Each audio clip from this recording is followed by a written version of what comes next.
so living out of your truck, you're staying in this shithole. You start working for this Israeli company. Yeah.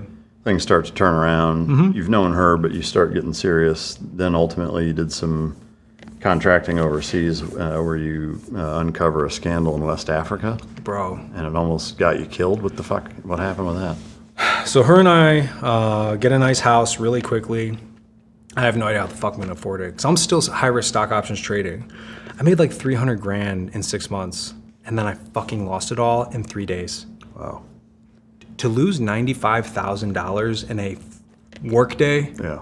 That's like crypto swings. Bro. Yeah. I mean, and then 85 grand the next day. Yeah, it's brutal. I was laying on the bathroom floor, my like tears just strolling down my face. My wife was like, "Can we stop this?" And I was like, "Yes."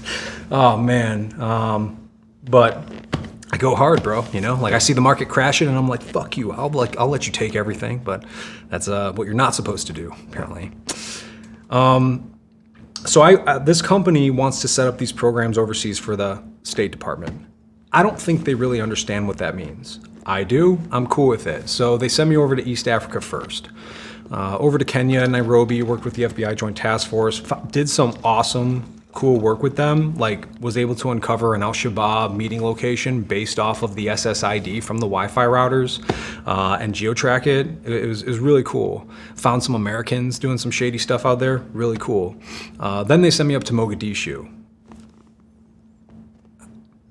Okay, let's talk long-term really quick here. What's your guys' objective in establishing these programs now in kinetic environments? Well, you know, to support, you know, blah, blah, blah. It's like, okay, well, we need to have a very serious conversation about what I'm going over there with. Because you're not giving me kit, you're not giving me any weaponry.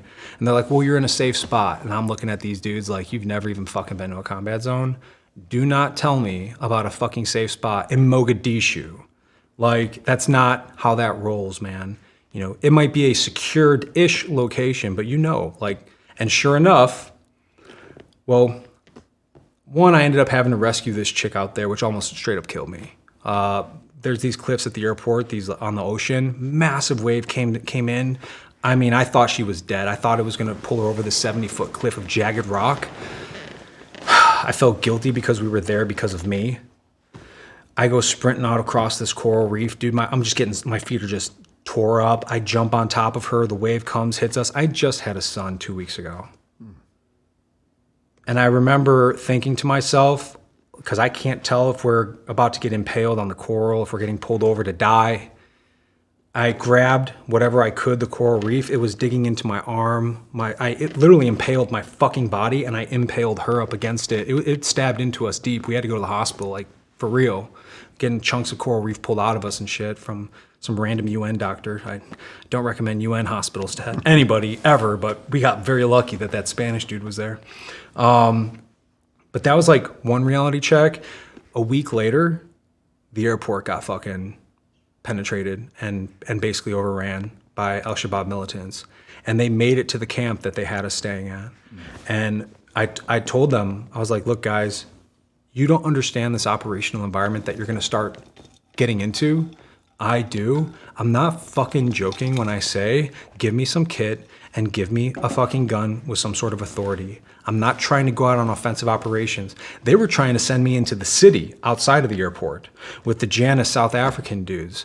And they're like, oh, the FBI guys there, which, to be honest, I was not that impressed with the FBI every time I've worked with them. I mean, not saying there aren't good people out there, but they're like, oh, you'll be with the Janus guys. And I'm like, I'm gonna knock one of these Janus dudes out and take his rifle is what I'm gonna do, right? Like, they're not my security.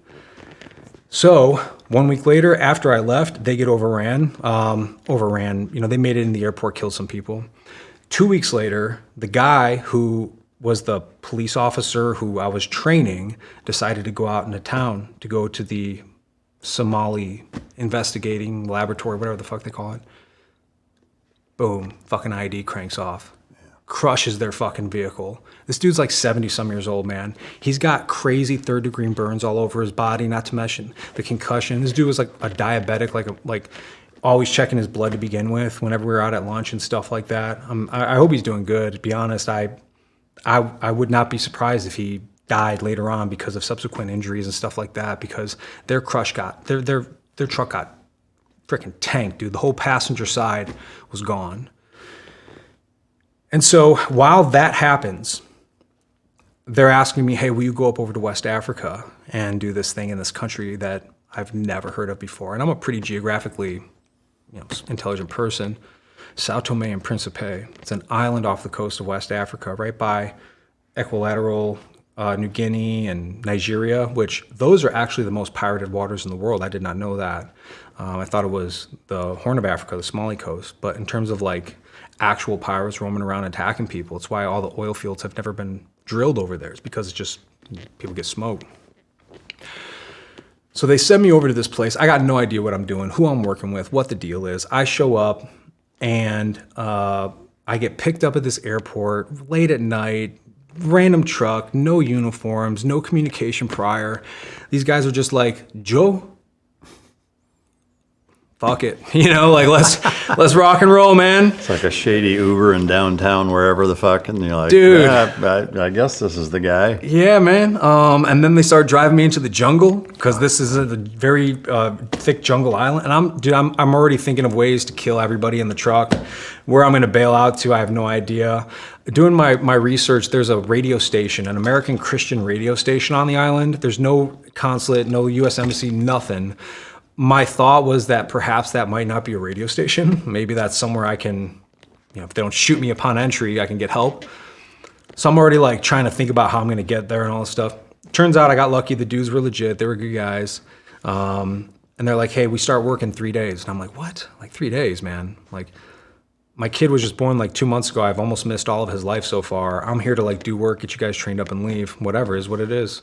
So I get the next few days, a tour deep into the jungle. I'm developing a relationship with these guys who I'm working with. They only speak Portuguese. I speak shit Portuguese from when I was surfing down in Brazil a few years prior.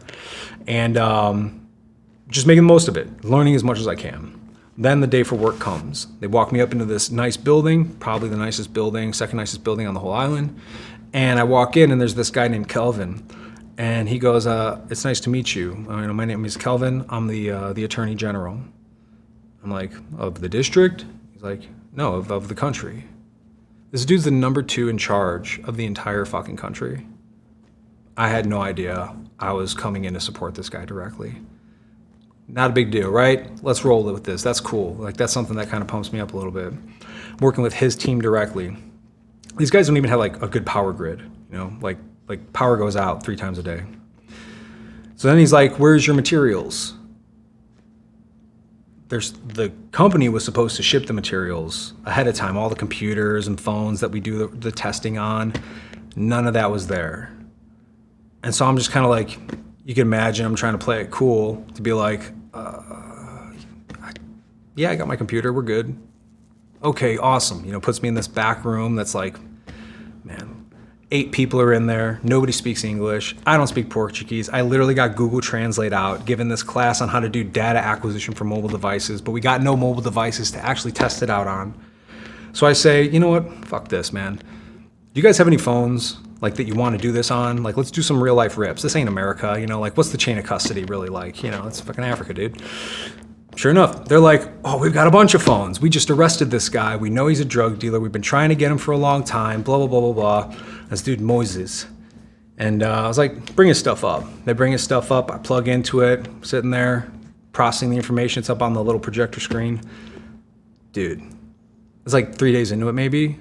All of a sudden, one of the guys is like, stop. And he's like telling me to go back. So I scroll back. It's all in Portuguese. There's a translation feature, but it takes time, especially with the infrastructure they have. It takes like 15 minutes just to like translate a sentence. He gets up and like everybody goes silent in this room, and I'm kind of like freaked out over what they're reading. Goes out, brings Kelvin, the Attorney General, back in. Kelvin literally turns around and he looks at me and he goes, everybody in this room is in danger. What the fuck are you talking about, dude? He goes, Joe, this message, the text messages that we're reading right now, this is from the drug dealer downstairs and one of the top law enforcement officials in the nation. Okay, We start going, starts telling me names to look up. We find mayors for the provincial districts. They got like 6 in the island. They find mayors, passports, documentation that the mayors were signing off on for the drug dealer for his mules. We find videos of Nigerians hacking people up and shit, like out in the middle of the streets of the jungle mountains that they had heard rumors about but weren't able to actually confirm yet that the Nigerians were out there hacking people up. We found the narcotics sergeant communications with every reigning law enforcement official, basically. It's like just corruption top to bottom. And now I'm sitting here like, dude, who the fuck am I in this room with? Are any of these people on this fucking device? Because I'm the only white dude on this whole fucking island. Like, I'm pretty easy to find, and I got nowhere to go. And I've got about 48 hours before I can get out of here because the planes don't come every day. So I play it cool. The Attorney General literally goes, this is the largest political scandal that we've ever uncovered in this nation's history. And he goes, he's like telling, like, nobody could talk about this, blah, blah, blah. I go back to my hotel that night. I immediately barricaded my door, soaked it in a bunch of bug spray and hand sanitizer. I had like a lighter with a big ass wasp can of bug. I was gonna light the whole fucking hotel on fire if anybody knocked on my door, dude. I started rifling through all the evidence that I had pulled from their phones to see if I found anybody's name, any reference whatsoever to any of the people who were in that room with me. I was convinced that I was fucked. And you can imagine why. I sent emails out to my buddies, like former MARSOC dudes. Here's the evidence file, look up these names, this is what's happening. Send it to my lawyer at the time. I was like, make sure like my wife gets everything because I don't know what's about to happen over the next 24 hours. Literally had my lights off in the hotel room the whole time. I've tied my sheets together just like in the movies so I could like set the hotel on fire and basically rappel out the back. And I didn't know where I was going to go. Radio station, right? Christian radio station. Watch it actually be like a freaking Christian radio station. I'm like, oh, this is so gay. I got lucky, man. I got really lucky that none of those dudes in that room were corrupt that day. Yeah. And the Attorney General was, from the evidence that I had access to, he seemed like a good dude. I got so lucky. And next day came. I'm on high alert. We finish it out. Next night, basically the same situation replaced itself and then, or repeated itself. And then day comes to go to the airport. I'm trying to play it cool the whole time. I'm so nervous that we're gonna get pulled over by other cops or something like that. You know how the corruption goes. And we get out of there. I get out of there, made it home, held my son, and I just remember his weight. Like, he had changed so much as like a little human that close call in Somalia that I literally thought was going to get us fucking killed. This company's sending me to more and more risky places. They don't understand the operational environment. So I kind of had like a small falling out with them, I guess. I wanted to continue to work with the Crimes Against Kids Task Force stateside, but apparently they didn't like what I had to say about the trips that they had sent me on, so they ghosted me, they fired me, basically, yeah.